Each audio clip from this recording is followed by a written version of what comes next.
ഒറ്റ പേര് മാത്രമേ ഉണ്ടായിരുന്നുള്ളൂ. രാവിലെ ഇരുന്ന് സോഷ്യൽ മീഡിയയിൽ വായിച്ചു ഇരുന്ന് ഇതിനെ പ്രതികരിക്കുന്ന ആളുകളാണ് രാത്രി 8 വാഴയിൽ കൊടുത്ത് എറിയുന്നത്. ഞങ്ങൾ എത്രയോ കൈയോടെ പിടിച്ചിട്ടുണ്ട്. ആർക്കും ഭയപ്പെട്ട് നിൽക്കൂല. ഒരിക്കലില്ല. ചെറിയൊരു വാക്ക് തർക്കം ഉണ്ടാവുകയും ഇങ്ങോട്ട് അതുമായി ബന്ധപ്പെട്ട് നടന്നൊരു വിഷയമാണ്. പക്ഷെ ഞാൻ എൻ്റെ വ്യക്തിപരമായി പറയാം, എനിക്കതിൽ കേസുമായി പോകാൻ ഒരു താല്പര്യമില്ലായിരുന്നു. ഗോൾഡൻ അബ്ദുറഹ്മാൻ ഒരു ഗുണ്ടയാണോ? ഇതിലെ ഉത്തരം എന്റെ നാട്ടുകാർ. മംഗൽപാടി ഗ്രാമപഞ്ചായത്ത് അധ്യക്ഷനും ലീഗ് നേതാവുമായ ഗോൾഡൻ അബ്ദുറഹ്മാൻ ചാനൽ RBയുമായി മനസ്സ് തുറക്കുന്നു. തെരഞ്ഞെടുപ്പിന് തൊട്ടു മുമ്പുണ്ടായ ആരോപണവും രാഷ്ട്രീയ വിവാദവും വലിയ പുകലുകളാണോ ഉണ്ടാക്കിയത്? നാട്ടുകാർക്കിടയിൽ സ്വീകാര്യത നേടുമ്പോഴും ഗുണ്ടാ പേര് എങ്ങനെ ചാർത്തപ്പെട്ടു? പഞ്ചായത്ത് അധ്യക്ഷൻ എന്ന നിലയിൽ ആദ്യം നടപ്പിലാക്കാൻ പോകുന്ന പദ്ധതികൾ ഏതൊക്കെയാണ്? ഉപ്പളയിലും മംഗൽപാടി പഞ്ചായത്തിലും നടപ്പിലാക്കാൻ ആഗ്രഹിക്കുന്ന വികസനങ്ങൾ എന്തൊക്കെയാണ്?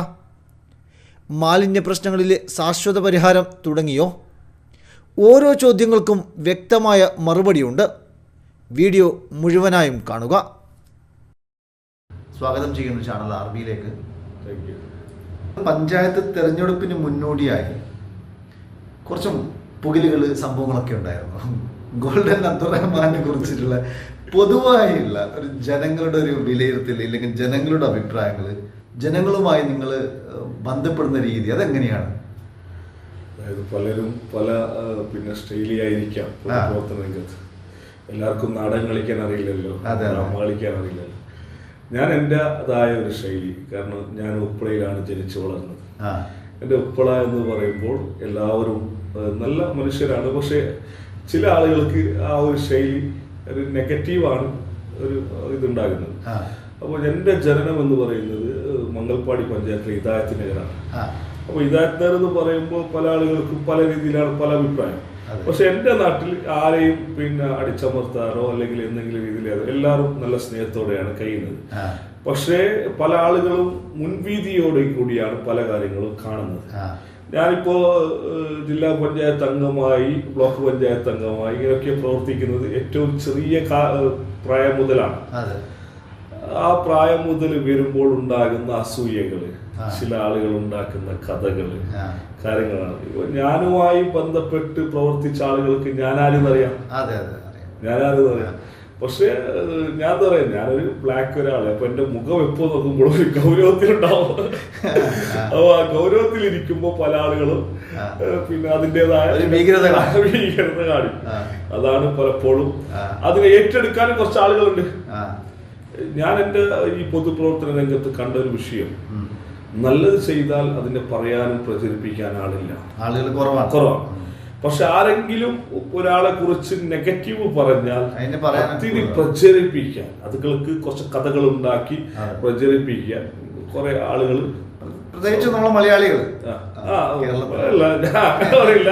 പക്ഷെ കുറച്ച് ആളുകൾക്ക് അതൊരു അരമാണ്. അങ്ങനെയൊക്കെ കഥകൾ ഉണ്ടാക്കി കാര്യങ്ങൾ പറയാ, അതിനെ സംസാരിക്കുക എന്നല്ല പറയുന്നത് ഭയങ്കര വിഷയമാണ്. ഓക്കെ, ഞാൻ വേറെ കാര്യം ഇതിലേക്ക് വരുന്നത്, നിങ്ങൾ ചെറിയ പ്രായത്തിൽ ബ്ലോക്ക് പഞ്ചായത്ത് മെമ്പറായ സംഭവമാണ്. 2010 ബ്ലോക്ക് പഞ്ചായത്തിലേക്ക് വരുന്നത്. അന്ന് നിങ്ങൾ പഠിക്കുന്നൊരു പ്രായമായിരുന്നു അല്ലെ?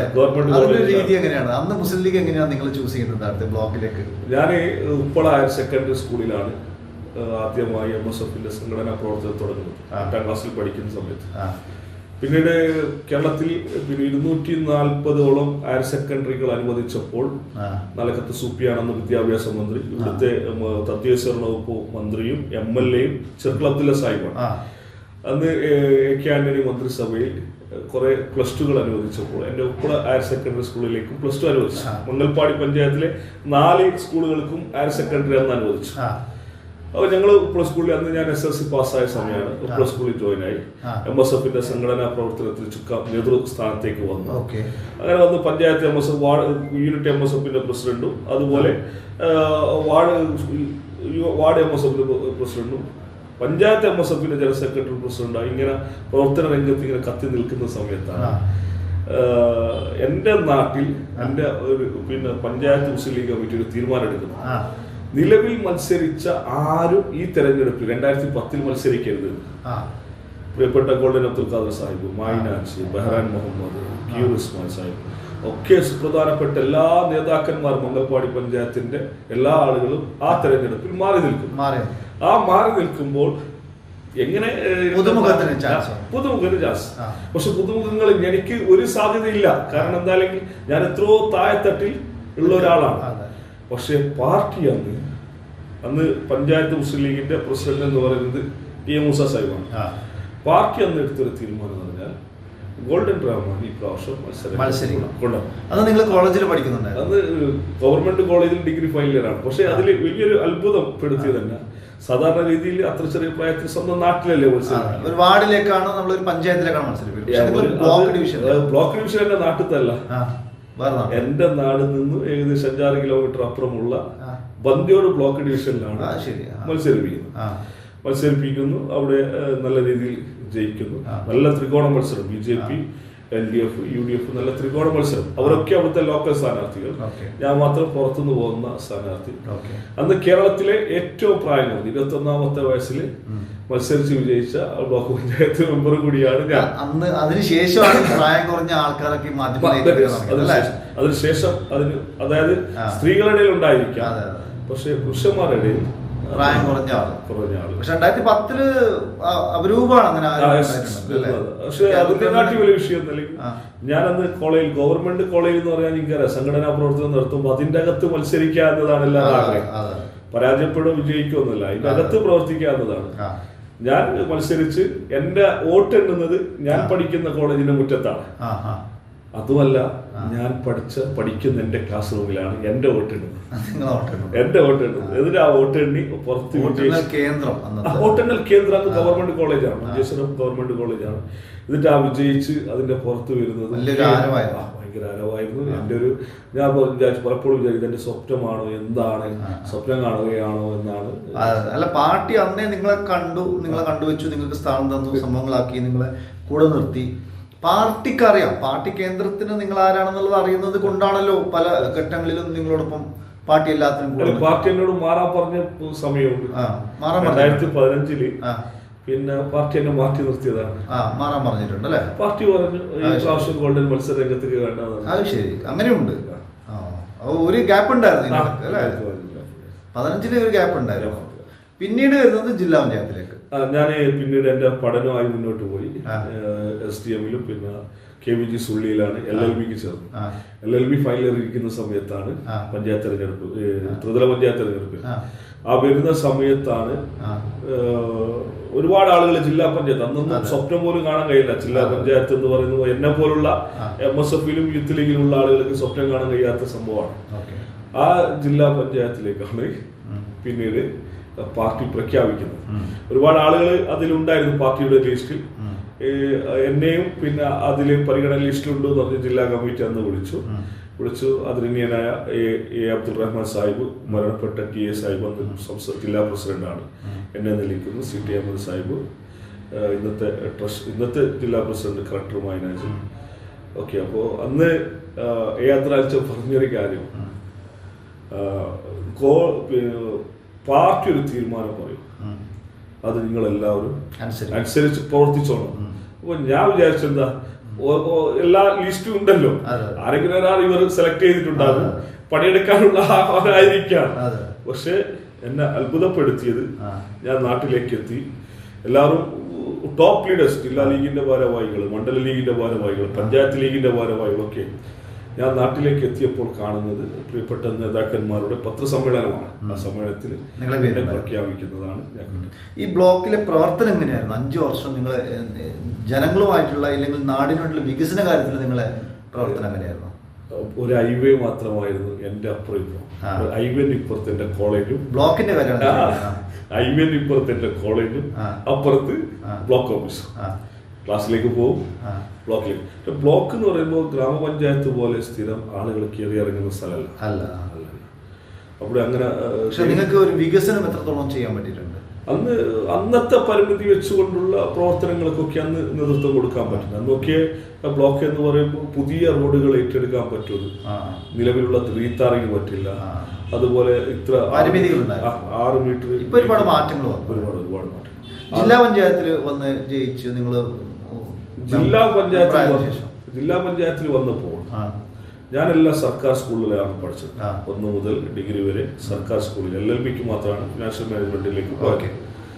അപ്പോൾ എനിക്കറിയാം, ഞാനൊരു കുടിവെള്ളം ഇല്ലാത്തപ്പോൾ സമരം ചെയ്ത ഒരാളാണ്. ഇന്ന് രാവിലെ OA വന്ന് മോട്ടർ ഇടാൻ മറന്നാൽ അന്ന് കുടിവെള്ളം ഇല്ല, അതിനുവേണ്ടി സമരം ചെയ്ത ആളാണ്. അതുപോലെ ഇരിക്കാൻ ബെഞ്ചില്ലാത്തൊരു കാലഘട്ടമാണ് ഞങ്ങൾ പഠിക്കുമ്പോൾ. പക്ഷെ ഞാൻ അതിനൊക്കെ കൃത്യമായി സ്വന്തം അനുഭവങ്ങൾ പാഠമാക്കി അതിനൊക്കെ തരണം ചെയ്ത് ഞാൻ എൻ്റെ മഞ്ചേശ്വരം ജില്ലാ ഡിവിഷനിലെ മുഴുവൻ സ്കൂളുകൾ നല്ല രീതിയിലേക്ക് കൊണ്ടുവരാൻ, അത് ജില്ലാ പഞ്ചായത്ത് ഫണ്ട് മാത്രമല്ല, MLAയുടെയും KDPയുടെയും ഏതെല്ലാം ഡിപ്പാർട്ട്മെന്റിന്റെ ഫണ്ട് കൊണ്ടുവരാൻ പറ്റും ആ ഫണ്ടൊക്കെ കൊണ്ടുവന്നു. ഞാൻ എല്ലാ ദിവസവും ഈ സ്കൂളുകൾക്ക് സന്ദർശനം, ഏതെങ്കിലും ഒരു സ്കൂൾ ഒരു ദിവസം ചെയ്യും. അവിടുത്തെ ഡിസിപ്ലിൻ കാര്യത്തിൽ ഇടപെടും, എല്ലാ കാര്യങ്ങളിലും ഉച്ചഭക്ഷണം കുട്ടികളുടെ കൂടെ കഴിക്കും. എല്ലാ ദൈനംദിന പ്രവർത്തനങ്ങളിൽ കൃത്യമായ എൻ്റെ ഒരു ശ്രദ്ധ കൊണ്ടുവന്നിട്ടുണ്ട്. അതിൻ്റെതായ അതിന്റെ മാറ്റം നമ്മുടെ മേഖലയിലെ സ്കൂളുകളിലേക്ക് കൊണ്ടുവരാൻ പറ്റിയിട്ടുണ്ട്. ജില്ലാ പഞ്ചായത്ത് മെമ്പറായി, ജില്ലാ പഞ്ചായത്തിന്റെ ഒരു വലിയൊരു മേഖലയാണ് അത്. കൂടാതെ ജില്ലാ പഞ്ചായത്തിന്റെ ഭരണസമിതിയുമായി ബന്ധപ്പെട്ട് നിങ്ങൾ ഇടപഴകിയ ഒരു വ്യക്തിയാണ്. പിന്നീട് തദ്ദേശ തെരഞ്ഞെടുപ്പിൽ മത്സരരംഗത്തേക്ക് വരുമ്പോൾ അത് ഗ്രാമപഞ്ചായത്തിലേക്ക് വരണം, അല്ലെങ്കിൽ വാർഡിൽ നിന്ന് മത്സരിക്കണം, അതിൻ്റെ ഒരു സ്ഥാനത്തേക്ക് എത്തണമെന്ന് വ്യക്തിപരമായി ഓരോരാൾക്ക് ഓരോ ആഗ്രഹങ്ങൾ ഉണ്ടാവുമല്ലോ. നിങ്ങളെ വ്യക്തിപരമായ താല്പര്യമായിരുന്നോ ഗ്രാമപഞ്ചായത്തിലേക്ക് വരിക എന്നുള്ളത്, അല്ല പാർട്ടിയുടെ തീരുമാനമായിരുന്നു? എന്താണ് അതിന്റെ ഒരു രീതി? അതായത് ഞാൻ സത്യത്തിൽ ഈ പ്രാവശ്യം മത്സരരംഗത്ത് ഉണ്ടാവുന്നിട്ട് ആഗ്രഹിച്ച ഒരാളല്ല. കാരണം എനിക്കൊരു അനുഭവമുണ്ട്. കാരണം ഒരു 5 വർഷം കഴിഞ്ഞാൽ എന്നെ മാറ്റി നിർത്തലൊരു സ്വാഭാവികം. അപ്പോൾ ഞാൻ അതിലെ ഇടപെട്ടൊരു വിഷയമാണ് ഉപ്പളയിലെ വയ്യോരങ്ങൾ വിഷയം, പൊതുജനങ്ങൾക്ക് നടന്നു പോകാൻ പറ്റാത്ത വിഷയം. അപ്പോൾ പല ആളുകളും എന്നെ സ്വകാര്യമായി ഭീഷണിപ്പെടുത്തിയത് ഇങ്ങനെയാണ്: അടുത്തൊരു മത്സരിക്കേണ്ടേ, ഇവർ ഏതിരാവിലെ വോട്ട് വേണ്ടേ? ഞാൻ പറഞ്ഞു, ആയിരക്കണക്കിന് ആളുകൾ നടന്നു പോകുന്ന സ്ഥലമാണ്. ഒരു വ്യക്തിക്ക് വേണ്ടി ഇതിന് കണ്ണടിച്ചാൽ ഇവരൊക്കെ എങ്ങനെ നടന്നു പോകും?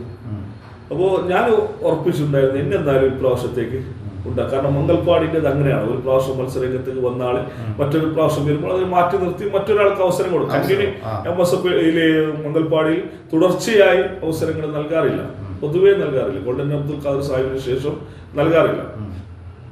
അപ്പോൾ എൻ്റെ വാർഡിൽ കൺവെൻഷൻ വിളിച്ചു, തെരഞ്ഞെടുപ്പുമായി വന്നു.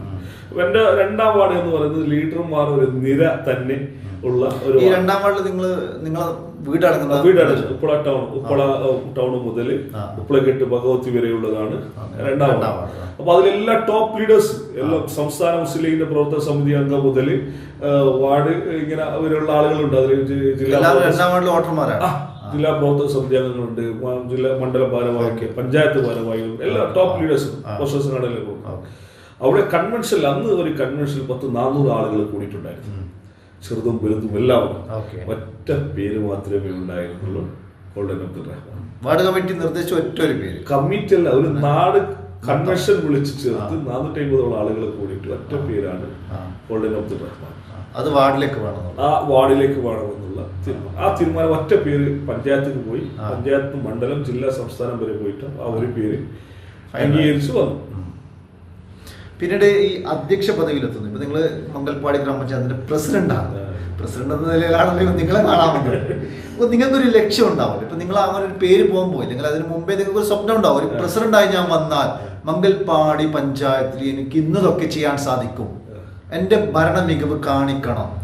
അങ്ങനെ നിങ്ങൾ കാണിക്കണം എന്ന് ആഗ്രഹിക്കുന്ന, ഇല്ലെങ്കിൽ അടിയന്തിരമായി ചെയ്യാൻ ആഗ്രഹിക്കുന്ന പദ്ധതികൾ എന്തൊക്കെയാണ്? ഞാൻ ആദ്യം തന്നെ പറയട്ടെ, എൻ്റെ ആഗ്രഹത്തിന് മംഗൽപാടിൽ ഒരു പ്രസക്തിയില്ല. കാരണം ഈ 10-60-70 വർഷമായി ഈ പഞ്ചായത്തിൽ കൃത്യമായി മുസ്ലിം ലീഗിൻ്റെ ലീഡേഴ്സ് ഒരു കാഴ്ചപ്പാടുണ്ട്. ആ കാഴ്ചപ്പാടിലാണ് തുടർച്ചയായി ഇതിൻ്റെ ഭരണം മുന്നോട്ട് പോകുന്നത്. കഴിഞ്ഞ പ്രാവശ്യം 15 സീറ്റായിരുന്നു, ഇന്ന് 19 സീറ്റായി. ഞങ്ങളെ സീറ്റുകളുടെ എണ്ണം കൂടി എന്ന് പറഞ്ഞാൽ കഴിഞ്ഞ ഭരണസമിതിയുടെ പ്രവർത്തനം തന്നെയാണ്, ഒരു സംശയമില്ല. 2ാമത്തെ വിഷയം, മത്സരരംഗത്തേക്ക് വരാത്ത ഞങ്ങളെ കുറെ നേതാക്കന്മാർ. ഇപ്പോൾ എടുത്തു പറയുകയാണെങ്കിൽ TM മൂസ സാഹിബ്, അദ്ദേഹത്തിന് MLA വരെ ആവാനുള്ള അവസരങ്ങൾ ഉണ്ടായിരുന്നു, കഴിവുണ്ടായിരുന്നു. പക്ഷെ അദ്ദേഹമൊക്കെ ഈ ഭരണത്തിൽ കൃത്യമായ കാഴ്ചപ്പാടുള്ള ഒരു വ്യക്തിയാണ്. അദ്ദേഹം ഓരോ പ്രൊജക്റ്റും, കഴിഞ്ഞ കാലങ്ങളിൽ ഉണ്ടാക്കിയിട്ടുള്ള പ്രൊജക്റ്റുകളുടെ നമ്പർ അടക്കം കൃത്യമായി അദ്ദേഹം പറയും.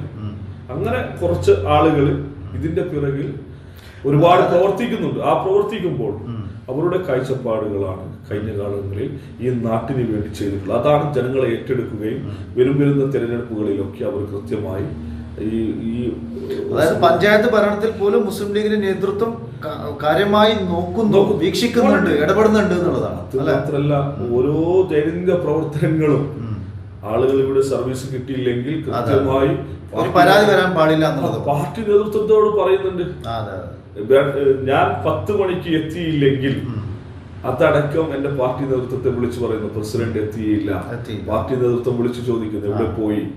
അല്ലെങ്കിൽ ഞാൻ അങ്ങനെ എന്തെങ്കിലും രാവിലെ എത്താൻ വൈകിയാൽ ഞാൻ നേതൃത്വത്തോട് പറയും, ഇന്ന് രാവിലെ ഇന്ന പ്രോഗ്രാം ഉദ്ഘാടനം അല്ലെങ്കിൽ ഇന്നത് പങ്കെടുത്തിട്ട് ഞാൻ എത്തൂ. ഞങ്ങളൊരു ടീം വർക്കായിട്ടാണ് ഇതിന്റെ അകത്ത് ചെയ്യുന്നത്. അതിൽ എന്റെ പിന്നെ നമ്മൾ പലപ്പോഴും സംസാരിക്കുമ്പോൾ പഞ്ചായത്തിന്റെ പുതിയൊരു കെട്ടിടം എന്ന് പറയുന്നത് എല്ലാവരും സ്വപ്നമാണ്. ആധുനിക കാലഘട്ടത്തിലെ പുതിയ സൗകര്യങ്ങളോടുകൂടി ഭാവിയിൽ ഒരു മുനിസിപ്പാലിറ്റി സാധ്യത കണ്ടുകൊണ്ടുള്ള ഒരു നല്ല മനോഹരമായ ഒരു കെട്ടിടം.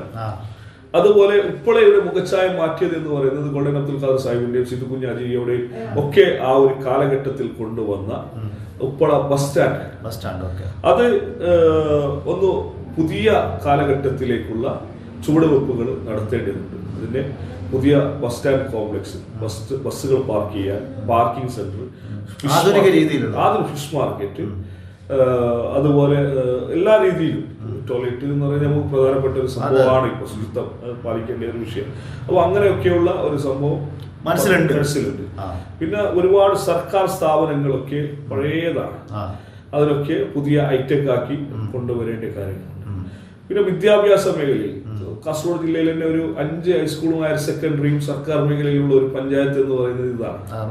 അതല്ലാതെ CBSE മേഖലയിലും ഒരുപാട് സ്കൂളുകളുണ്ട്. അപ്പൊ വിദ്യാഭ്യാസ സ്ഥാപനങ്ങൾ ഒരുപാടുള്ള ഒരു പഞ്ചായത്താണ്. വിദ്യാഭ്യാസം, ആരോഗ്യം, പാർപ്പിടം, കുടിവെള്ളം, വെളിച്ചം, മറ്റു ക്ഷേമ പ്രവർത്തനങ്ങളും ആണ് പ്രധാനപ്പെട്ട വിഷയങ്ങളുള്ളത്. പിന്നെ ഉള്ളത് മാലിന്യത്തിന്റെ ഇതിലേക്ക് ഞാൻ വരാൻ കിടക്കുകയാണ്. നിങ്ങൾ എന്താ വേറിട്ടതുകൊണ്ട് കുഴപ്പമില്ല. മാലിന്യ ജില്ലയിൽ തന്നെ ഏറ്റവും മോശമായ പഞ്ചായത്തായിരുന്നു മംഗൽപാടി. അത് നിങ്ങൾക്ക് ഇപ്പോൾ മുസ്ലിം ലീഗിനെ സംബന്ധിക്കുമ്പോൾ മുസ്ലിം ലീഗ് പ്ലാറ്റ്ഫോമിൽ ഇരുന്നു കൊണ്ട് പറയാൻ ബുദ്ധിമുട്ടുണ്ടായിരിക്കാം. പക്ഷെ ജില്ലാ കളക്ടർ അടക്കം പറഞ്ഞ പല പദ്ധതികളുണ്ട്. അത് ഇപ്പോൾ ദേശീയപാത വരുന്നതിന് മുമ്പത്തെ സാഹചര്യം വെച്ചിട്ടാണ് ഞാൻ പറയുന്നത്. ദേശീയപാത വരുമ്പോൾ കുറേ മാലിന്യങ്ങളൊക്കെ അതിന്റെ ഭാഗമായിട്ട് നീക്കേണ്ടി വന്നു, നീക്കിയിട്ട് പോയി സംഭവങ്ങളാക്കി. പിന്നീട് വന്ന് ഈ 5 വർഷത്തിൽ മാലിന്യ പ്രശ്നത്തിന് അത്രയൊരു പ്രശ്നങ്ങൾ ഉണ്ടായിരുന്നില്ല. കഴിഞ്ഞ ഭരണസമിതിയിൽ ഉണ്ടായിരുന്നില്ല. അതിനു മുമ്പ് നല്ലോണം കഴിഞ്ഞ ഭരണസഭയുടെ തുടക്കത്തിലാണ് ചില ആളുകൾ സംഘടിതമായി ഈ ഭരണത്തെയും പിന്നെ ഇവിടുത്തെ ഭരണ സംവിധാനത്തെയും മോശമായി ചിത്രീകരിക്കാൻ വേണ്ടി ഉണ്ടാക്കി. ഞാൻ പലപ്പോഴും പാർട്ടിയുടെ നിർദ്ദേശപ്രകാരം രാത്രിയൊക്കെ ഇതിനെ വാച്ച് ചെയ്യാൻ വേണ്ടി നിന്ന ആളുകളാണ്. ഒരു പ്രതിഫലമില്ലാതെ ആളുകളാണ്. ആ നിൽക്കുമ്പോൾ നമുക്ക് മനസ്സിലാകുന്നത് സംഘടിതമായി സംഘടിതമായി തള്ളുന്നു. പലപ്പോഴും പല ആളുകൾ ഈ രാവിലെ ഇരുന്ന് സോഷ്യൽ മീഡിയയിൽ വായിസ് എടുത്ത് ഇതിനെ പ്രതികരിക്കുന്ന ആളുകളാണ് രാത്രി 8 വാർഡുകളിൽ കൊടുത്ത് എറിയുന്നത്. ഞങ്ങൾ എത്രയോ കൈയോടെ പിടിച്ചിട്ടുണ്ട്. പിന്നെ ഒരു സോറിയിലാണ് അത് പോകുന്നത്. പക്ഷെ നമുക്കറിയാം അങ്ങനെ അവരെ അപമാനിക്കേണ്ട ആ രീതിയിലേക്കാണ് പോകുന്നത്. ഇനിയിപ്പോ നിങ്ങൾ ഭരണസമിതി മാലിന്യ സംസ്കരണത്തിന് മാലിന്യത്തിന്റെ സംഭവത്തിന് എന്തൊക്കെ നടപടികൾ ആദ്യഘട്ടത്തിൽ സ്വീകരിക്കും? ഇവിടെ കഴിഞ്ഞ ഭരണസമിതി തുടർന്ന കുറെ പദ്ധതികളുണ്ട്. കേരളത്തിന് മാതൃകയായ ഒരു പദ്ധതി ഗോൾഡൻ അബ്ദുൽ ഖാദർ സാഹിബിന്റെ ഭരണസമിതിയിൽ കൊണ്ടുവന്നതാണ് കുമ്പണ്ണൂർ കരമാലിന്യ പ്ലാന്റ്. അതിന്റെ ലക്ഷ്യം തന്നെ കർഷകർക്ക് ചെറിയ തുച്ഛമായ വിലയിൽ വളങ്ങൾ നൽകുക, ജൈവവളങ്ങൾ നൽകുക. മാലിന്യത്തിൽ അത് മോഡൽ പദ്ധതിയാണ്. ഇന്ത്യയുടെ ഒരു ഏകദേശം 10ഓളം സംസ്ഥാനങ്ങളിൽ നിന്നും കേരളത്തിന്റെ വിവിധ ജില്ലകളിൽ നിന്നും പഞ്ചായത്തുകളിൽ നിന്നും ഇത് അന്വേഷിക്കാൻ വേണ്ടി പഠിക്കാൻ വേണ്ടി ആളുകൾ വന്നിട്ടുണ്ടായിരുന്നു. പിന്നീട് വന്ന ഉദ്യോഗസ്ഥന്മാർ അവിടെ ശ്രദ്ധക്കുറവ് മൂലമാണ് അവിടെ പ്ലാസ്റ്റിക് മാലിന്യത്തിന്റെ കൂമ്പാരമായി മാറിയത്. ഇപ്പൊ അവിടെ നോക്കിക്കോളി, ഒരുപാട് മാറ്റങ്ങൾ കൊണ്ടുവന്നു. ഞങ്ങളിപ്പോൾ ആലോചിക്കുന്നത് ഡബിൾ എഞ്ചിൻ ഇൻസുലേറ്റർ ആണ്. ഈ പമ്പേഴ്സും പാഡും കാര്യങ്ങളെല്ലാം ഇപ്പോ പൊതുസ്ഥലങ്ങളിൽ ആളുകൾ വലിച്ചെറിയുന്നത്. അതിനെ പിന്നെ സംസ്കരിക്കുന്ന അതിന്റെ മെഷീനുകളാണ് 1 കോടി അധികം 1.5 കോടിയോളം രൂപ അതിന് ചെലവുണ്ടാകും. അത് വന്ന് അതോടെ വരുന്നതോടെ കൂടി പൂർണ്ണമായും തീർന്നു. പൂർണ്ണമായും മാലിന്യം ഇപ്പൊ അവിടെ നിന്ന് ജൈവവളം കൊടുക്കാൻ പറ്റുന്നുണ്ടോ? കൊടുക്കുന്നുണ്ട്? എല്ലാം ചെയ്യുന്നുണ്ട്. അതെങ്ങനെയാണ്, എത്ര തുക വെച്ചിട്ടാണ് കൊടുക്കുന്നത്? കർഷകർക്ക് എത്ര തുക വെച്ചിട്ടാണ്, എങ്ങനെയാണ്? സബ്സിഡിയിലാണോ? ഇപ്പോൾ നിലവിൽ എല്ലാ മാലിന്യവും മിക്സാണ്. അതിനെ ഫിൽട്ടർ ചെയ്യുന്ന വർക്കാണ് അതിന്റെ അകത്ത് ചെയ്യുന്നത്. ഭാവിയിൽ അവിടെ അവസാനം ഞാൻ മനസ്സിലാക്കുന്നത് 2019 വരെ ആ പ്രവൃത്തി നടന്നിട്ടുണ്ടെന്ന് തോന്നുന്നു. 2019 വരെ അവിടെ നടന്നിട്ടുണ്ട്. അവിടെ പിന്നീടായത് ഇതിന്റെ മോണിറ്ററിംഗ് ഒക്കെ ചെയ്യേണ്ട ഉദ്യോഗസ്ഥന്മാരാണ്. അവരുടെ ശ്രദ്ധ നോട്ടം കുറവ്. അവിടെ 10-15ഓളം തൊഴിലാളികൾ ഉണ്ടായിരുന്നു, സൂപ്പർവൈസർ ഉണ്ടായിരുന്നു, കാര്യങ്ങളൊക്കെ ഉണ്ടായിരുന്നു. അവിടെ പിന്നീട് ഇവർ അങ്ങോട്ട് ഉദ്യോഗസ്ഥന്മാരെ നോക്കാൻ പോവാത്തത് കൊണ്ട് അവർ അവരുടെ രീതിയിലേക്ക് മാറി. അവിടെ കാര്യങ്ങളൊന്നും നടക്കാതെയായി. പിന്നീട് വന്ന ഭരണസമിതിയൊക്കെ കൃത്യമായി അതിനെ മോണിറ്റർ ചെയ്തു. കാര്യങ്ങളൊക്കെ അതിന്റെ ഉദ്യോഗസ്ഥന്മാരെ നിയന്ത്രിക്കേണ്ടത് ഉദ്യോഗസ്ഥന്മാർ പോയോ ഇല്ല എന്നുള്ളത് നോക്കേണ്ടത് ഭരണസമിതിയുടെ ഒരു ചുമതലയാണല്ലോ. അതായത് കുറ്റപ്പെടുത്താൻ പറ്റുന്നില്ലല്ലോ. ഉദ്യോഗസ്ഥന്മാരെ ഞാൻ അടിച്ചാക്ഷേപിക്കുന്നില്ല. ചില ആളുകളൊക്കെ ഇവിടെ വരുന്നത് അറിയല്ലോ, കർണാടകന്റെ വോട്ടറായി നിൽക്കുന്ന ഒരു പഞ്ചായത്താണ്. ഒന്ന് സൂചിക്കാന്നുള്ളത്. അവർ വരുന്നത് എങ്ങനെയാന്ന് പറഞ്ഞാൽ ഭൂരിഭാഗം ആളുകളെ ഞാൻ പറയില്ല, ഒന്നെങ്കിൽ പണിഷ്മെന്റ് ട്രാൻസ്ഫർ, ഒന്നല്ലെങ്കിൽ തെക്കൻ ജില്ലയിൽ നിന്ന് ഇങ്ങോട്ട് വരുന്ന ആൾക്കാർ ഫ്രഷ് PSC കൊടുക്കുന്നത് ഒരു ട്രെയിനിങ് എന്ന നിലയിൽ ഇവിടേക്ക്. അതായത് ഈ പഞ്ചായത്ത് മാത്രമല്ല, ഈ കാസർഗോഡിന്റെ ഭൂരിഭാഗം കൊടുക്കുന്നത് മംഗൽപാടിയിലേക്ക്. ഇവർ ഇതിനെ പഠിച്ച് വരുമ്പോൾ ഒരു 6-7 മാസം ഇവർ ഇവിടെ ഡ്യൂട്ടി കയറും, പിന്നീട് ട്രെയിനിങ്ങിന് പോകും, പിന്നീട് ഇങ്ങനെ ചോദിച്ച് പഠിക്കും. ഇവിടെ ഫയലൊക്കെ പെൻഡിങ്. ഇതാണ് ഏറ്റവും പ്രശ്നമുള്ളത്. നിലവിലുള്ള സാഹചര്യം അങ്ങനെയാണ്. ഞാൻ ആദ്യം ഭരണസമിതി ഏറ്റെടുത്തതിന് ശേഷം ഇവിടുത്തെ ഡെയിലി വേജസും പെർമനന്റ് ഉള്ള എല്ലാ സ്റ്റാഫുമായി സംസാരിച്ചു. അതിന് പെൻഡിങ് ഉള്ള ഫയൽ എടുത്തു. കേസ് മാർട്ടിലേക്ക് മാറുന്നതിനേക്കാളും മുമ്പും പിന്നെയുള്ള ഡീറ്റെയിൽസ് ഒക്കെ എടുത്തു. ഇപ്പോൾ പെൻഡിങ് ഫയലുകൾ തീർപ്പാക്കലാണ് ആദ്യത്തെ നടപടി. അതിപ്പോ ചെയ്തു വരുന്നുണ്ട്. അത് ചെയ്യുന്നു. കൂട്ടത്തിൽ സർവീസ് കൃത്യമായി കൊടുക്കുന്നു. ഇപ്പൊ നിലവിൽ മംഗൽപാടി പഞ്ചായത്തിലെ മുഴുവൻ സ്റ്റാഫുകൾ ഏറ്റവും നല്ല നിലവിലുള്ള സ്റ്റാഫുകളാണ്. അവരെ പിന്നെ ഏത് സമയത്തും, അതായത് 10 മണി മുതൽ 5 മണി എന്നല്ല, എല്ലാ സമയത്തും അവരെ ഓവർ ഡ്യൂട്ടിക്ക് അവർ തയ്യാറാണ്. ഭരണസമിതിയോടൊപ്പം ഉണ്ട്. ഓക്കെ. ഇപ്പൊ നിങ്ങള് ഈ മംഗൽപാടി പഞ്ചായത്ത് കോംപ്ലക്സ് ഒരു പഞ്ചായത്തിന് നല്ലൊരു അത്യാധുനിക സൗകര്യം വേണം, ഒരു പുതിയൊരു കെട്ടിടം നിർമ്മിക്കാനുള്ള ഒരു സ്വപ്ന പദ്ധതി പറഞ്ഞു. അതിന് ഇതേ സ്ഥലമാണോ നിങ്ങൾ ചൂസ് ചെയ്യുന്നത്, അല്ലെങ്കിൽ വേറെ സ്ഥലം എടുത്തു വെച്ചിട്ടുണ്ടോ? അതിന്റെ ചർച്ചകളോ പ്രാഥമിക നടപടികളോ ആലോചനയിലാണ്. പഞ്ചായത്തിന് ഇത് സ്വന്തം സ്ഥലം, മറ്റു സ്ഥലങ്ങളുണ്ട്. അത് എല്ലാവരുമായി സംസാരിക്കും. ചെറിയൊരു സ്പേസും സ്ഥലം അല്ല, ഇത് മാത്രമല്ല, പഞ്ചായത്തിലെ സ്ഥലങ്ങൾ എല്ലാവരും ആലോചിച്ച് ഇവിടെ വേണമെങ്കിൽ ഇവിടെ, മറ്റൊരു സ്ഥലത്ത് വേണമെങ്കിൽ മറ്റൊരു സ്ഥലത്ത്, അതെല്ലാവരുമായി, എല്ലാ പാർട്ടി ആളുകളുമായി എല്ലാവരുമായി ആലോചിച്ചു. കാരണം എന്തായാലും പുതിയ കെട്ടിടം വേണം. ഈ 5 വർഷത്തിൽ അതിനുള്ള പണിയൊന്നും ആരംഭിക്കും, പൂർത്തീകരിക്കും. 1 വർഷത്തിനുള്ളിൽ പൂർത്തീകരിക്കും. അതെയാ? അത് ശരി, 1 വർഷത്തിനുള്ളിൽ. അപ്പൊ നിങ്ങൾ ഇങ്ങനെ നമ്മളടുത്ത് തുറന്ന് പറയുന്നില്ലെന്നേ ഉള്ളൂ? അല്ല, അങ്ങനല്ല. അതായത് ചില കാര്യങ്ങളൊക്കെ ചില കൂടിയാലോചന നടത്തി അതിന്റെ പൂർത്തിയായതിനു ശേഷമേ എനിക്ക് പറയാം. ഞാൻ പ്രസിഡന്റാണ്, ആധികാരികമായി പറയാം. പക്ഷെ അത് അത്ര ഒരു ശരിയായ ഒരു ചാനലല്ല, അതായത് പൂർണ്ണമായും പാർട്ടിയെ മാനിച്ചുകൊണ്ട് വാക്കുകൾ ഉപയോഗിക്കുന്നു അല്ലേ? ഓക്കെ. ഞാൻ ഒരു കാര്യം നിങ്ങളോട് ചോദിക്കുന്നുണ്ട്. ഇലക്ഷന് മുമ്പിൽ നടന്ന ഒരു വീഡിയോയുമായി പ്രചരിച്ച കാര്യവുമായി ബന്ധപ്പെട്ടുണ്ട്. ഗോൾഡൻ അബ്ദുറഹ്മാൻ ഒരു ഗുണ്ടയാണോ? ഇതിലെ ഉത്തരം എന്റെ നാട്ടുകാർ, എന്റെ മഞ്ചേശ്വരത്തെ, എന്റെ മംഗൽപാടിയിലെ ഉപ്പളയിലെ ആളുകൾ പറയും ഞാൻ ഗുണ്ടയാണോ. അല്ല, നിങ്ങളൊരു കാഴ്ചപ്പാടില് ഞാൻ എന്റെ ഒരു ഉമ്മയുടെ മകനാണ്, ഉപ്പയുടെ മകനാണ്, ഞാനൊരു ഭർത്താവാണ്, സഹോദരനാണ്, എല്ലാമാണ്. ഇങ്ങനെയുള്ള ആൾക്ക് എങ്ങനെയാണ് അങ്ങനെ ഒരു വാചകം? ഏതൊരു സ്ത്രീക്കും ഇല്ലെങ്കിൽ ഏതൊരു വ്യക്തിക്കും, ഏതൊരു ഉമ്മമാർക്കും പെങ്ങന്മാർക്കും ഗോൾഡൻ അബ്ദുറഹ്മാനുമായി ബന്ധപ്പെട്ട് സംസാരിക്കുന്നതിൽ പേടിയൊന്നും വേണ്ട അല്ലേ? ഞാൻ നേരത്തെ നിങ്ങളോട് പറഞ്ഞു, ഞാൻ എല്ലാ സർക്കാർ സ്കൂളുകളിൽ പഠിച്ച ആളാണ്, കോളേജുകളിൽ പഠിച്ച. എന്റെ ഒരുപാട് ഫ്രണ്ട് സർക്കിൾ ഉണ്ട്, എല്ലാ സമുദായത്തിലുള്ള ആളുകളുണ്ട്, എല്ലാ പ്രായത്തിലുള്ള ആളുകളുണ്ട്. അവർക്കൊക്കെ എന്നെ കൃത്യമായിട്ട് അറിയാം ഞാൻ ആരാണ്, എന്താണ്. പക്ഷെ ചില ആളുകൾ അങ്ങനെ ഒരു പേര് പട്ടം തരാൻ വേണ്ടി ശ്രമിക്കുന്നത് ഇന്നല്ല. 2010 ഞാൻ മത്സരിച്ച നാള് മുതൽ അങ്ങനെ ഒരു പട്ടം ചാർത്താൻ വേണ്ടി നിരന്തരമായി ശ്രമിക്കുന്നുണ്ട്. ഇപ്പോ ഈ ഗോൾഡൻ റഹ്മാനെ ഗുണ്ടയാണെന്നുള്ള ചിത്രീകരിക്കാൻ നോക്കുന്നുണ്ട്. അതായത് ഞാൻ നേരത്തെ പറഞ്ഞു, ആദ്യ വീഡിയോയുടെ തുടക്കം പറഞ്ഞതാണ് ഇന്റർവ്യൂടെ, എന്റെ നാട് ഉപ്പളയാണ്. അതെ, മനസ്സിലായി. എന്റെ ഉപ്പളയിലുള്ള ആളുകൾക്ക് ഒരു എതിർക്കാനുള്ള, ഇല്ലെങ്കിൽ ഒരു പറയുമ്പോ നീ എന്ന് പറയുമ്പോൾക്ക് അങ്ങനെ പാവത്തരത്തിൽ നിൽക്കൂല. ഞങ്ങളുടെ നാട്ടിന്റെ ഒരു ശൈലിയാണ്, രീതിയാണ്. ആർക്കും ഭയപ്പെട്ട് നിൽക്കൂല. ഒരിക്കലും